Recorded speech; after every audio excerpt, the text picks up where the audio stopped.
Non, je suis satisfait de ne pas avoir perdu deux matchs d'affilée parce que de revenir par rapport déjà au tempérament et à la force de caractère, mais quelque part sur la physionomie du match, on prend tous les risques, on subit 3 ou 4 contres en 90 minutes et on prend 2 buts. Donc il y a beaucoup de progrès à faire dans ce domaine-là, puisque en début de saison c'était pareil, que ce soit à Rodez ou à Sochaux, on a le même scénario du match où on est très dominateur et on a 4 contre et on encaisse 2 buts. Donc ça, c'est le gros progrès à faire quand on est très dominateur et qu'on est dans le camp d'adversaire pendant 90 minutes.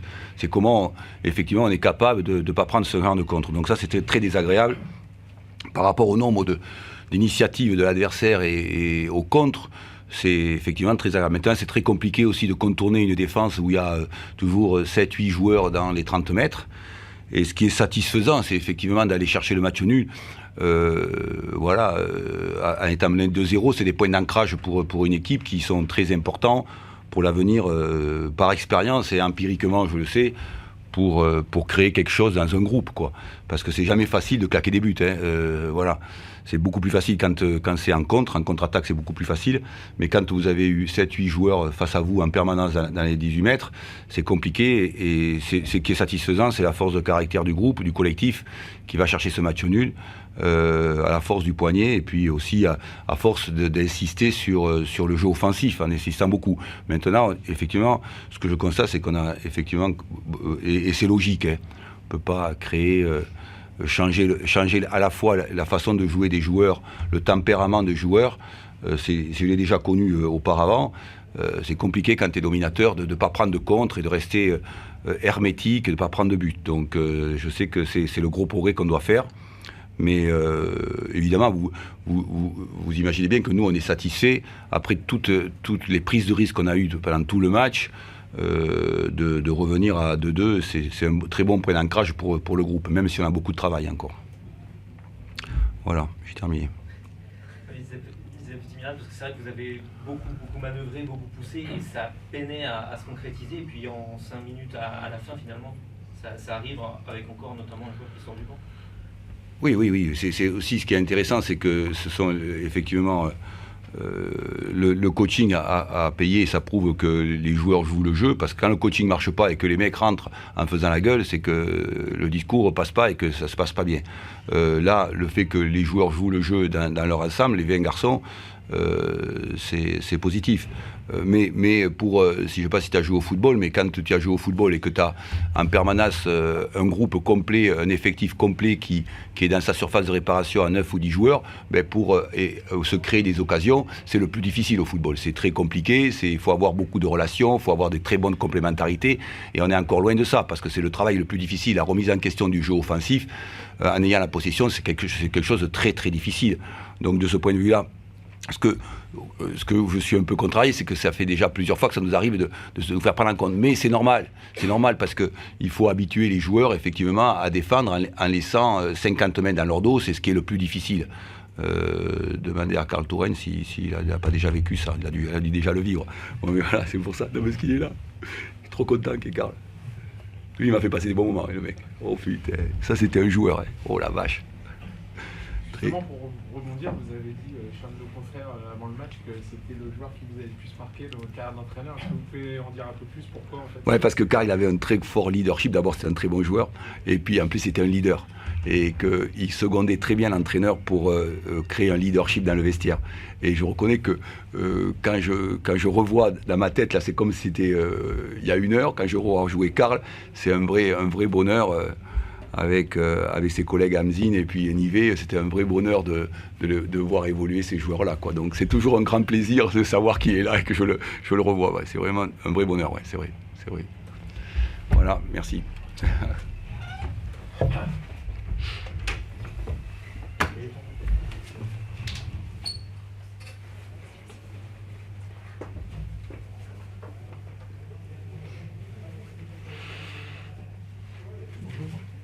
Pascal, comment vous expliquez ce revirement de situation après avoir gagné 2-0, alors que vous prenez des buts sur vos temps faibles? Comment vous expliquez ça? C'est le football, c'est ce qui fait le charme du football. Voilà, on n'a pas d'explication à tout. Enfin, moi, j'ai surtout pas la prétention de dire que j'ai une explication à tout. On sentait qu'on souffrait physiquement, mais avec une énorme solidarité, une énorme débauche d'énergie, et on arrivait à repousser l'échéance. Voilà, je pense que le fait d'encaisser le but du 2-1, ça remet le doute forcément. C'est humain, c'est logique. Mais en même temps, ce qui me désole le plus, ce qui me met vraiment en colère, c'est qu'on a la balle de 3-0. Et qu'à 3-0, il restait 8 ou 9 minutes, c'est fini, il n'y a plus de match, terminé. On ne parle plus de rien. Voilà, et on a aussi la balle du 3-2 à la dernière minute. Donc, c'est que c'était pas pour nous ce soir, mais en même temps, ce qui me frustre et ce qui m'énerve, c'est que j'ai pas l'impression qu'on soit arbitré comme tout le monde. Parce que faudra faire le décompte de coups francs obtenus par Niort et puis le décompte de coups francs obtenus par Auxerre. Je pense qu'il y a un ratio de 1 à 3. Et c'est compliqué à accepter. Voilà. Il y a une grosse faute sur Antoine Léoté à 5 minutes de la fin, dans le coin. Et Antoine Léoté, il a le tendon d'Achille, il a une entaille. Ça veut dire qu'il y a une faute, une grosse faute. Il n'y a même pas de coup franc, il y a touche pour eux. Et derrière, une minute après, on prend un but. C'est des conséquences énormes. Et voilà, ça me gave. C'est des petits trucs qui semblent anodins pour tout un chacun, mais qui, voilà, moi j'ai pas le sentiment depuis 3 semaines qu'on soit aidé comme les autres, et je demande qu'on nous respecte un peu plus. Voilà. Quand même un motif de satisfaction, c'est cette jeune défense qui est alignée ce soir, qui a quand même réussi à tenir la plupart du match, la plupart du temps. Ouais. Vous comptez vous appuyer là-dessus? Bon, on s'appuie sur tout. On savait que on jouait une grosse équipe d'Auxerre, faut pas l'oublier. Encore une fois, les budgets, là, ça n'a rien à voir, quoi. Donc ce soir, si on gagnait, ça aurait été un formidable exploit. Ça aurait été magnifique pour eux, parce que je pense qu'ils le méritaient, sur la débauche d'énergie, sur le cœur qu'ils ont mis à bien défendre et à bien contre-attaquer. On était vraiment dans le plan qu'on s'était fixé. Et puis voilà, on a tout gâché en 5 minutes, donc ça fait râler. On peut dire effectivement qu'on avait des jeunes, mais c'est pas une raison, ça excuse pas tout, ça peut expliquer, mais ça excuse pas. Donc il y a beaucoup de frustration forcément, mais voilà, ça doit effectivement nous faire grandir et nous montrer qu'avec cette attitude et cette solidarité, on peut faire des grandes choses. Voilà, donc il y a des jeunes qui ont montré des belles choses ce soir. C'est du temps de gagner pour eux, c'est de l'expérience emmagasinée pour eux. Voilà, donc ils peuvent s'apercevoir que entre l'équipe réserve et puis l'équipe première, il y a une marche énorme. Mais ils ont donné 200% de ce qu'ils pouvaient donner, et de ça, je suis très très fier. Pourquoi avoir choisi une défense à 5 ? En fait, pour 2 raisons. La première, c'est que par rapport aux absences, on a beaucoup de défenseurs qui sont soit blessés, soit suspendus. Donc, paraissait difficile de partir avec une défense à 4, parce que je pense qu'on aurait été en difficulté. Je voulais de la densité derrière quand même. Et puis surtout, on s'était aperçu que Auxerre, la semaine dernière, avait été en grosse difficulté contre 3 qui jouait dans ce système-là. Voilà, donc on s'est inspiré un petit peu de ce qu'avait fait 3 la semaine dernière pour essayer de reproduire ça. Ça a failli fonctionner. On était à 2 doigts à ce que ça fonctionne bien. Voilà. Les changements effectués, les sorties de Lapi et de Vion, c'est des changements qui sont imposés par des fatigues, des blessures? Non, moi j'ai aucune. On mène 2-0, j'ai aucune raison de changer. Si on change, c'est qu'il y a une raison, c'est que le mec il est mort, il avance plus, et voilà, donc il faut faire des changements. Voilà. C'est comme ça. C'est des blessures ou de la fatigue? Non, ils étaient morts, c'est vraiment fatigue, ils ont énormément donné. Il ne faut pas oublier que la semaine dernière, on a fini le match à 9, qui avait déjà eu une grosse débauche d'énergie.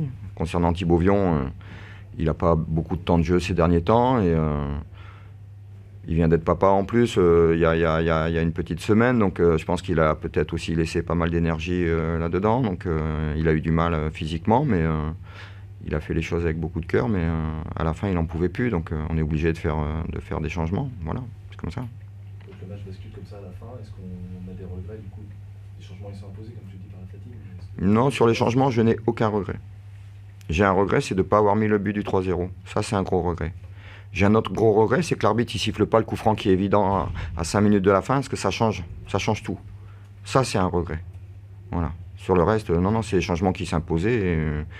Autant si c'était des changements qui ne s'imposaient pas, parce que les mecs avaient encore du gaz, qu'ils étaient... Voilà, et que j'avais voulu me faire plaisir à faire rentrer Pierre-Paul ou Jacques, mais on n'est pas du tout là-dedans. Hein. Je ne fais pas du social. Je suis là pour gagner des matchs. Donc voilà, les changements, ils s'imposaient, c'est comme ça. Si on oublie les 10 dernières minutes, est-ce que tu as l'impression quand même que c'était l'une des plus belles copies rendues depuis le début de la saison? Je sais pas, on a déjà fait des bons trucs ici aussi depuis le début de la saison. Après, c'est vrai que c'était intéressant, c'était un match assez ouvert et spectaculaire. Il faut reconnaître qu'Auxerre a une grosse maîtrise collective et on le savait de toute façon, on ne voulait pas rivaliser avec eux dans ce domaine-là. Voilà, donc ça a donné lieu à une confrontation un petit peu de style. Nous, on était plutôt sur la recherche de la contre-attaque. Ils étaient vraiment sur beaucoup d'attaques placées et beaucoup de conservation, de possession. Je pense que ça a donné lieu à un match ouvert et spectaculaire. Après, pour les spectateurs, peut-être que c'est bien. Pour les supporters, moins, parce que leur équipe n'a pas gagné. Et puis pour l'entraîneur, je peux vous dire que c'est très douloureux et c'est très frustrant. Voilà.